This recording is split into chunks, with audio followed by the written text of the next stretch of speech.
in Tokyo, in the very high building.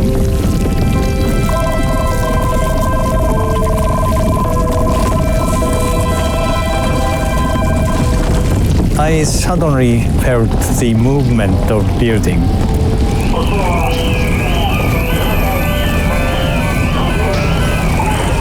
And getting increased, moving larger and larger. So I thought this is, of course, earthquake, and bigger one. Tsunami 警報が出ました。津波警報が出ました。今すぐに Major earthquake hitting Japan on Friday afternoon. Japan's meteorological agency says.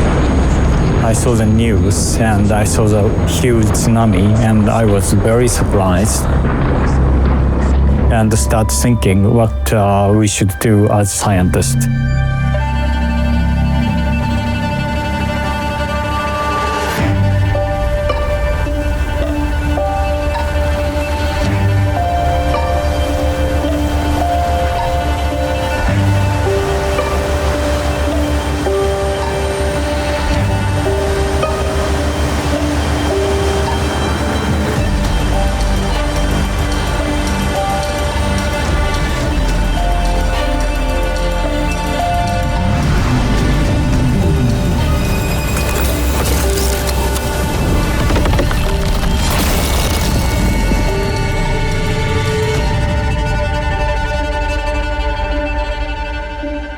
I am interested in Earth. And when I was a kid, I saw the world of plate tectonics. And at that time, plate tectonics is kind of new concept. And also, I like to see the map of the ocean and the continent. I don't know why, but still I like map very much.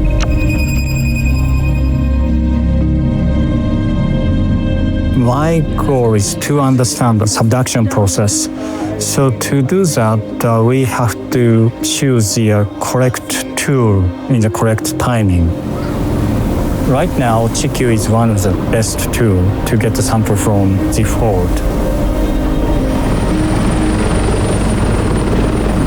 When the helicopter came in, I had a window seat that was on the side that we could see the Chikyu. And it almost brought tears to my eyes. It was like coming back home. I was a PhD student. I had been doing fieldwork on shore in northern Japan for several years before the earthquake. I spent a lot of times in the towns along the coast and then saw the news and the devastation. In places that I had been with people that had helped me and hosted me, that's when it hit home. Why the work I do matters and how I could try and help give back to the people who were impacted by this earthquake by trying to understand the science behind it and trying to improve our understanding and our hazard mitigation for this. And adding some interpretation, and we can kind of get it out there as a publication. The Tohoku earthquake was back in 2011, and at that time I was working as a postdoc at the University of California in Santa Cruz. And I'm a geologist, I look at rocks, but I was working in the seismology group there. And so I was working with a bunch of people who study earthquakes. The earthquake happened, and then early in the morning, some of the scientists were already up at Santa Cruz processing the data. And I went into work in the morning and I was like, just news came in, there's a huge earthquake in Japan. It takes a while to kind of get a complete picture of what that meant. The agency has issued a tsunami warning for Japan's Pacific coast. The tsunami started near Japan and the wave crashed into Japan. It also went the other way. And so it went over the Pacific Ocean, past Hawaii, onto the west coast of North America and South America as well. But we're in California on the coast. And so I remember going out to the cliffs over the ocean and the ocean went out. That was the first time that I had ever seen anything like that. By the time it arrived in Santa Cruz, it was nothing like the tsunami in Japan. It was just one of those moments in my career where I was kind of in the middle of it. And so I thought, maybe I can try and help out here.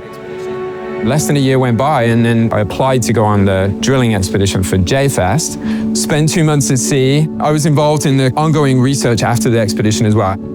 And then somehow along the line, we were having some meetings with some of the scientists from the JFAST expedition, and it just came up that we weren't quite satisfied that we'd answered the questions in the 2012 expedition. And so a group of us were kind of like, okay, well, maybe we can try and write a proposal to have another expedition and go back and see if we can fill in the gaps. We formed this organizational group called the Project Coordination Team. That was maybe in the spring of 2023 or in the summer that we kind of finalized the group with Marianne and Christine and Patrick.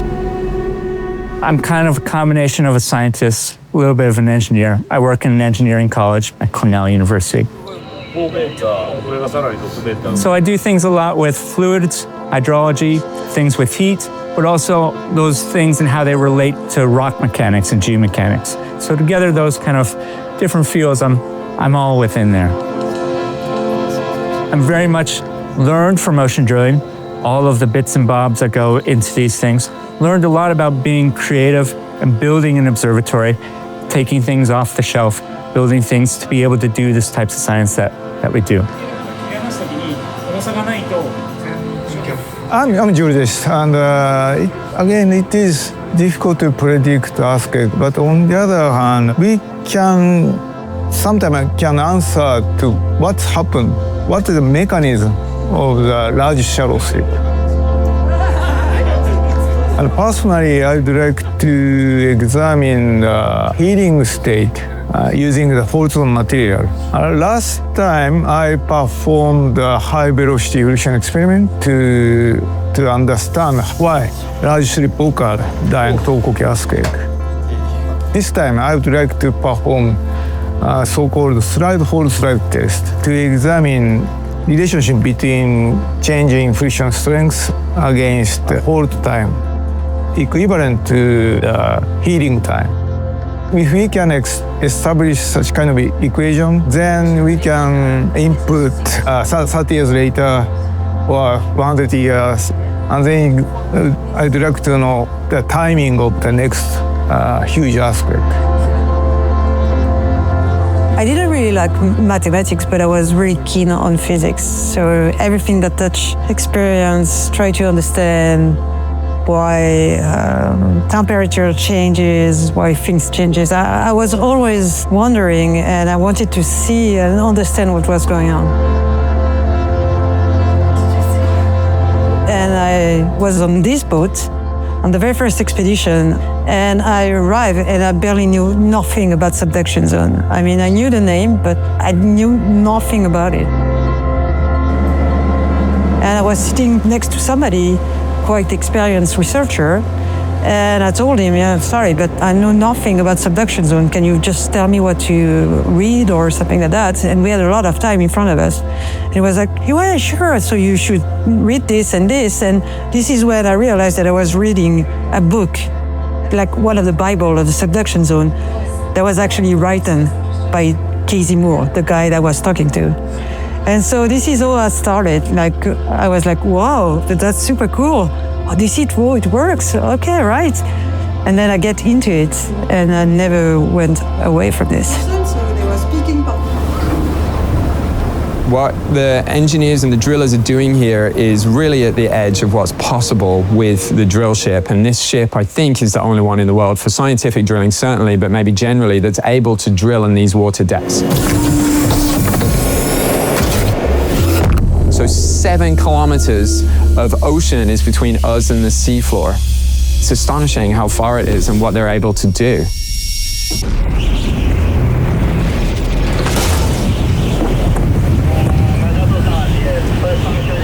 Basically, when we arrive at a site, we are blind. We don't see what's inside the rocks. So what we're gonna do is we're gonna drill a hole, and we're gonna measure, while we are drilling, a lot of parameters of the rocks. So this tool is called the microscope. It's a tool to measure the resistivity of the formation. What is that? It does is that we send an electrical current into the formation, and we look at how the rocks respond to that electrical current. It will tell us things about lithology, so the rocks that we can find inside the formation, but also if there is a lot of water inside it, if there is fracture. But the best with that tool is that we can also see an images of the borehole wall. So while we are drilling, we are basically rotating the tool. And on the tool, you have sensor here, here, here. And those sensors, while you are rotating, they are taking an image of the borehole wall. And so in real time, we can actually see what is inside the rocks. Above that tool, we have the sonic scope. This one sends an acoustic wave, so it's like a sound. It sends a sound in the formation. We look at, again, if it's fracture, if it's a hard rock or soft rock, also if it's damaged or not, which is very important for us, especially when we cross the fault zone. Below those tools, we have another tool right here. That's the yellow one that you see. And attached to that, we have the bit, the pieces that will break the rocks as we go down.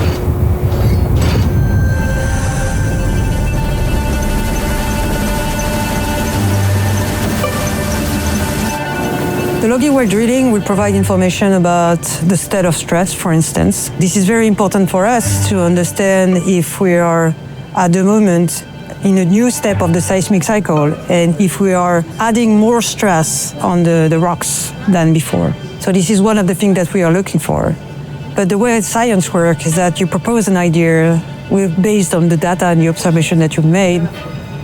If you have only one piece of the puzzle, it's a very good thing to go and talk to other people, and then mixing all that together comes out with interpretation that works for everyone.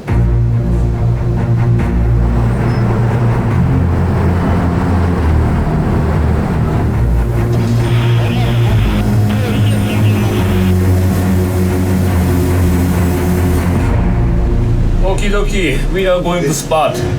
You have to imagine that you have up to 8 kilometers of pipe and that we are reaching into rocks that are under massive pressure.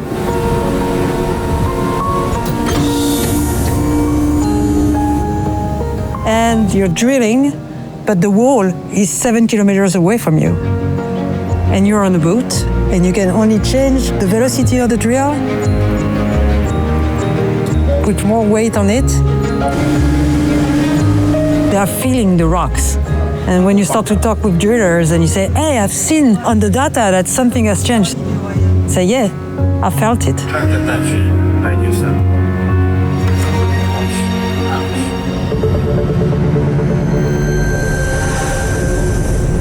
On this type of expedition, we're doing many different things, but for me, the coring side of things is the most exciting. We have an idea about what's down there and what we should be getting back in any core, but when they come up on the deck and they're unpacked from the core barrel, you never quite know.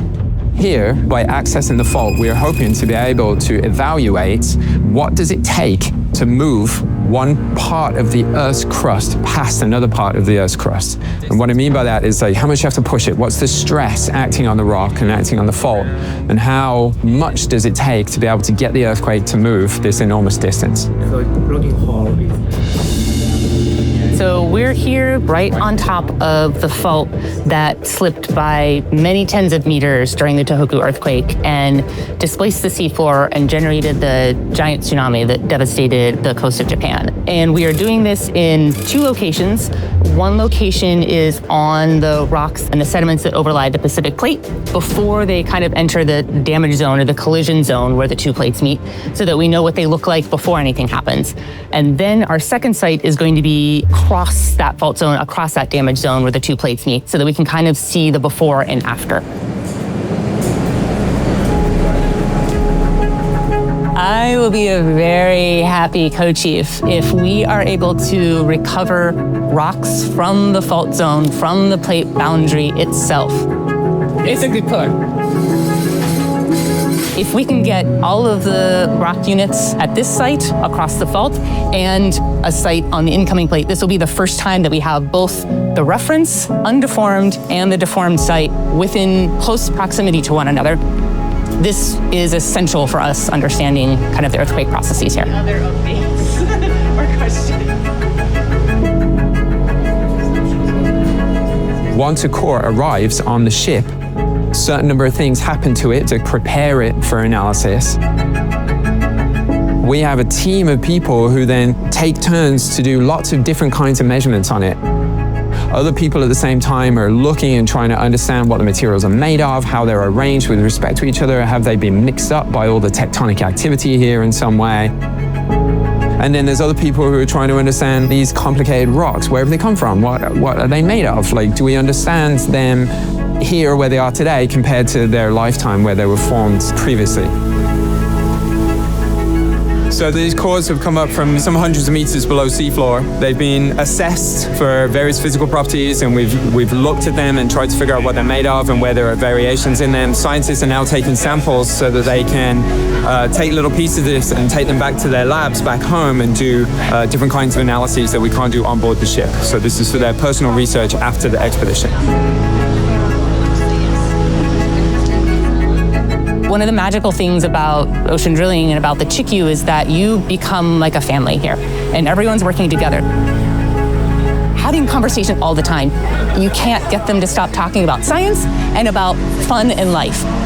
That is what makes me happy here.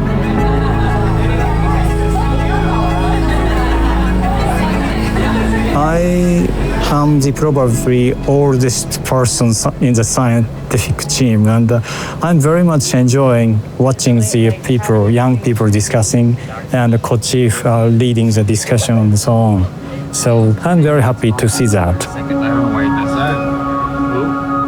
The team consists of the very wide generation of the very wide background of people, and they discuss very actively and try to understand result of this expedition and try to understand earthquake mechanism. This is very nice to me. For example, now we have 6 co-chiefs, and 5 co-chiefs among them, they were on board of Chikyu vessel during the JFAST experiment as young scientist or student. Now they grew up the co-chief. This is a very good kind of cycle to educate a new generation. As a co-chief, but also as a scientist, I always encourage people to communicate. The magic, something which is probably much easier on the boat because you're not PhD student in front of a big professor. You're basically living in the same space 24/7. The frontier that you have between PhD students and professor, for instance, start to disappear.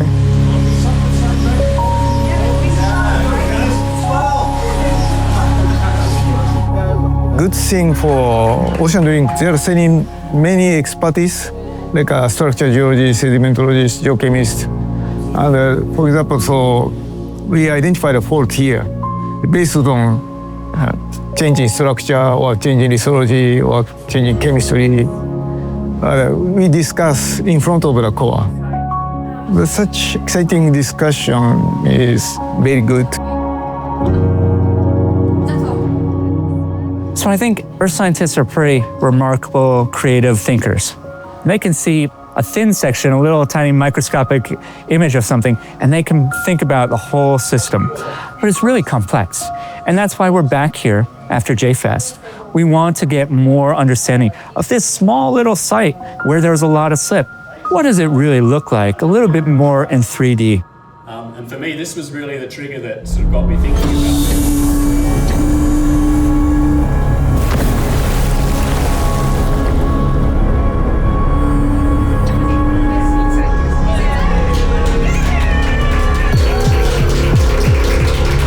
We recovered the Decoma. We did it, which was very exciting to see that come on deck. And in fact, we were able to make 2 passes through it. And then we were also able to recover the complete stratigraphic section on the incoming plate, all the sediments on the Pacific plate.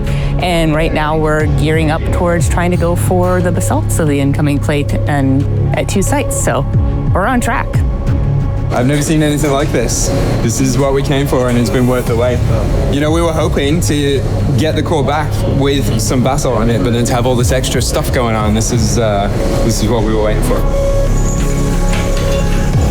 The drilling has been really amazing, and the core recovery has been fantastic, and it's a really big advance on 12 years ago. I think this is the first time, to my knowledge, that a fault anywhere has been re-investigated after a gap in time of 10 years or more, and this sort of equivalent set of measurements have been made. But come back again and we can add to the time series and really fill out that picture a lot more. Once the coring operations are complete, the next phase is to install an observatory that's going to be measuring temperature and fluid flow across the prism and across the décollement.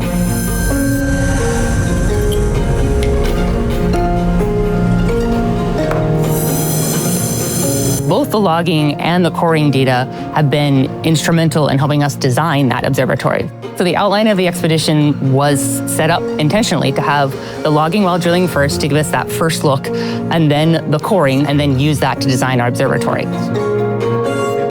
What are the resistant forces that prevent earthquakes from getting very big, very large? One of the ways you can get to it is by measuring the frictional heat on a fault, measuring how much heat it produces. That's related to how much it slips and how much resistant stress was on it, how much breaks it had during rupture. To really get that answer, you had to drill across the fault after an earthquake. One of the main reasons why we built these types of systems after the big earthquake was to measure the little bit of increase in temperature across the fault that was caused by shearing by the earthquake itself, by the frictional resistance, just like moving your hands together creates heat. We were able to observe that with the JFAST data. One of the things we also saw was this hydrology. As earthquakes happen, aftershocks happen, fluids would go through. When fluid pressure builds up, it can cause the fault to get weaker, maybe cause it to deform, maybe slip a little bit easier. So our sensors have essentially a thermometer in them that is connected to a data logger. They're going to record every few seconds over time, potentially for years. They're all encased in titanium metal casings because of the huge pressures at 7-8 kilometers down underwater. They each have a battery, a type of lithium battery that can allow us to record for long periods of time, and then perhaps leave them there for many years to kind of see how the subduction zone evolves over the next 10 or 12 years. The first thing we do is we go down with a big tube. That essentially creates a hole that stays open. Then we go down with a drill bit. We drill down across the fault, 950 meters below the seafloor. We bring the drill bit back up. Now we build the observatory. The observatory is largely a steel tube that we're going to install down into that hole that we just drilled. Inside we have heavy weight at the end of a rope, and we've got our sensors attached to it. We lower it down to the seafloor, try to thread the needle one more time, detach, and we go away.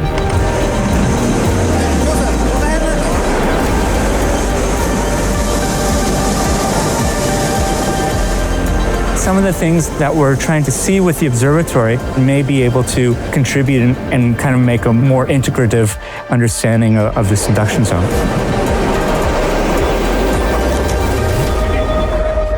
Without any slips sense. If we can understand what is the largest earthquake that could happen here and how often may it happen, then the people who plan the tsunami defenses might actually think about that when it comes to constructing those types of defenses. It's not that we're just looking at rocks. These are rocks that have a meaning. They're associated with earthquakes and tsunami. The science that we learn from this hopefully can have an impact so that maybe we can mitigate that risk both here and in other places as well. Around the Pacific Ring of Fire, there is many similar subduction zones. This is a very good example to understand the earthquake process. Looking at the Tohoku earthquake, tsunami is not only for Japan. The tsunami traveled to the other side of the Pacific. Understanding the earthquake around Japan also helped to the society all around the Pacific region.